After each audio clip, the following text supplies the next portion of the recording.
Welcome to Gas, the true story of a toxic train derailment. I'm Ron Scholl. Last time on Gas, under pressure from the failure to find Montana Rail Link negligent in court, most of the remaining cases settled, including Lucinda Hodges' family. Looking back over the past 5 long years, Hodges shared the chronic health impacts of her family's exposure. We now conclude Part 6, The Last Train, and the 2-book series, with Chapter 29 and some endnotes. Chapter 29, End of the Line. Until you have been through this, you cannot imagine how difficult toxic exposure is, especially a residential toxic exposure where everything you've ever worked for and held dear is violated. Your home, your health, your children, the contents of your home. And you're left with this unknown element, and you never really know whether you live there now or whether you left. It doesn't really matter. You never really know what the outcome will be, physically, mentally, and financially. Lucinda Hodges related this lesson to Lisa Mosca in 1998, when the long haul was finishing its 2nd year. You don't know until you live it, Hodges said. It's not like a natural disaster. The support is not there for people. You have to find your own way. The only people who have helped us are ourselves. The victims have helped the victims. We have enabled ourselves, and the agencies have been a very disabling force. They have created divisions, and so has the corporation that did this.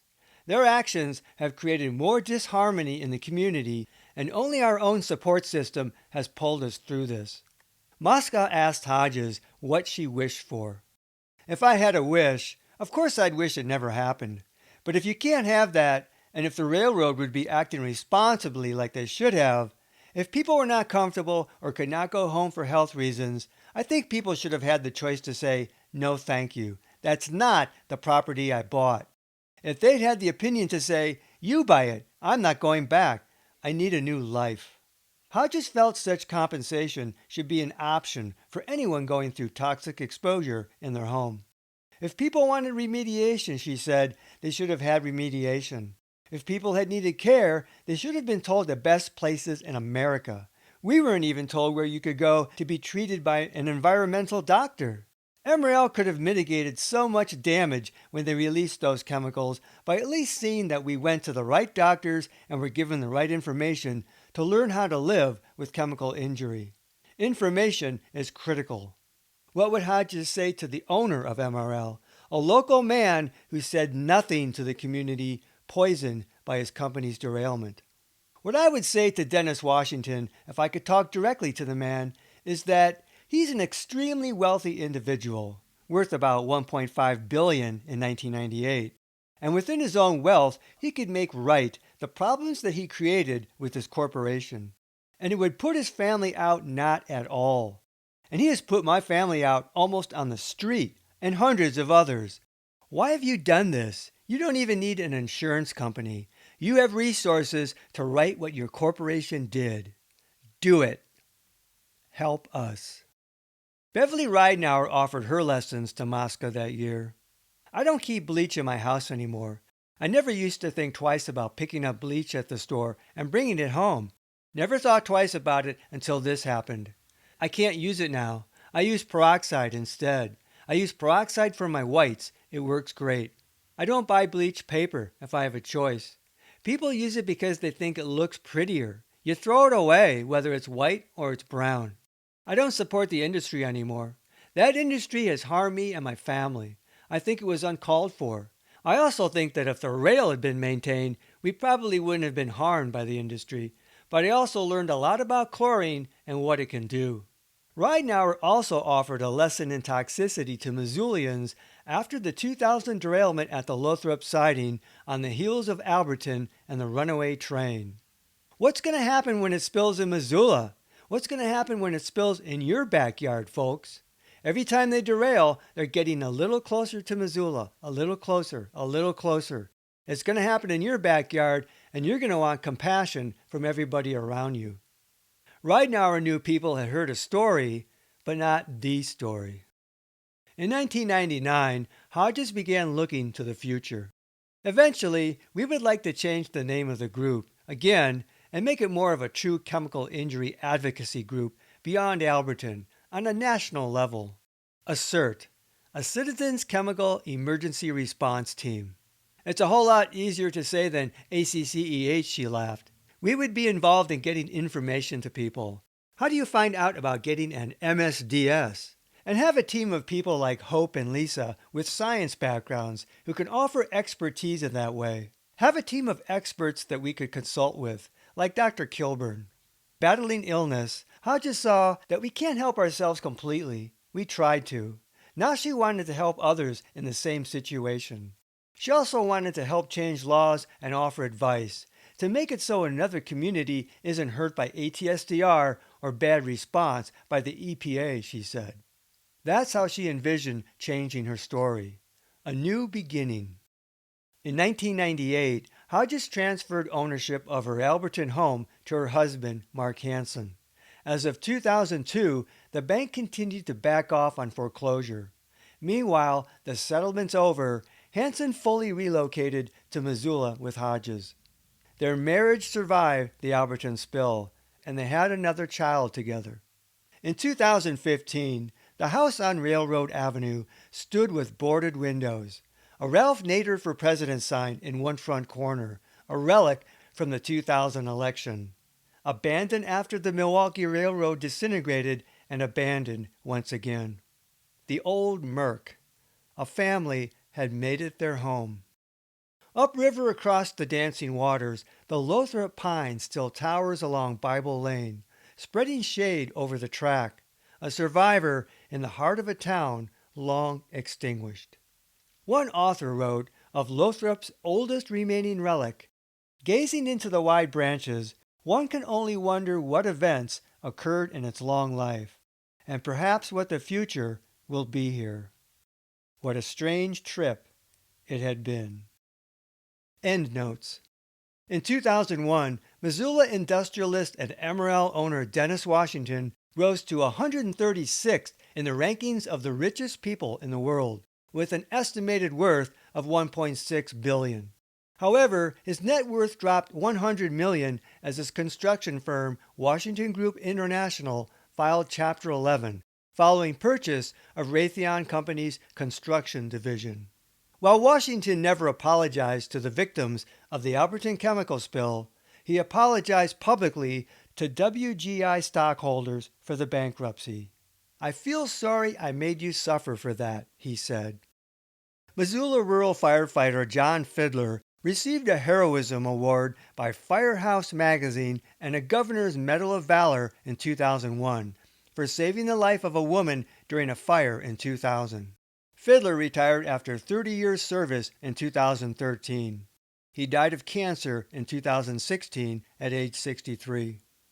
Missoula rural firefighter Tom Ziegler joined other rescuers in New York City in the days following the September 11, 2001 terrorist attacks on the World Trade Center's Twin Towers to help search for hundreds of firefighters missing in the aftermath. Ziegler had trained annually for years with the New York City Fire Department's hazmat team. "I have close to 13 friends that are missing," he said at the time. Ziegler was promoted to captain in 2000 and battalion chief in 2009. Following the death of congressional efforts to pass a new EPA ombudsman bill, in 2004, Robert Martin founded Tartouche Environmental LLC, an American Indian-owned firm providing government relations, tribal outreach, legislative and other services in the renewable energy sector. Tartouche means the stars in the Makah language. After serving as chief investigator to the former EPA ombudsman, Hugh Kaufman became senior policy analyst in the EPA's Office of Solid Waste and Emergency Response in 2005. The Bulldog began his service with the EPA when it was founded in 1970. As of 2011, Kaufman still continued his whistleblower action suit seeking to restore the EPA Ombudsman Office. Lucinda Hodges founded the nonprofit ACCERT, a Citizens Chemical Environmental Resource Team, in 2005 to create safe and livable communities through informed citizens. She sought to expand the local mission of ACCEH to help aid victims of toxic spills. Hodges announced the formation of ASSERT 2 days before the 2005 Graniteville, South Carolina train wreck and chlorine spill that killed 9 people. 3 weeks after the spill, Hodges arranged to have a showing of Lisa Mosca's film at a Graniteville town meeting. A panel discussed chronic illness from chlorine exposure. Hodges' advice to Graniteville spill victims: consult a physician immediately. Get all documentation. Use right-to-know laws. Information is power. Put everything in writing. Sign nothing under pressure. Be persistent. And stay together as a community. Both Hodges and Deborah Griffin were interviewed by the Augusta Chronicle, which also drew upon a letter ACCEH submitted to Congress about the Alberton spill to summarize that spill's health effects. Lucinda Marie Hodges died of cancer on December 9, 2014, at age 54. After leaving Missoula, Lisa Mosca embarked on a career in sustainable agriculture in Pennsylvania. Alberton Volunteer Fire Chief Tim Ishler died on June 22, 2008, an accomplished musician who played the banjo and dobro. While in high school, he appeared on The Gong Show, playing Foggy Mountain Breakdown. Ishler worked most recently as a respiratory therapist and reportedly died of a respiratory disorder. He was 49. After 18 years as Frenchtown Fire Chief, Scott Waldron was dismissed on September 8, 2009, following a protracted dispute with members of the Frenchtown Fire Board of Trustees. Waldron later became chief of the Hebgen Basin Fire District near West Yellowstone. Roger Chalmers died of renal cancer May 27, 2011, at age 62.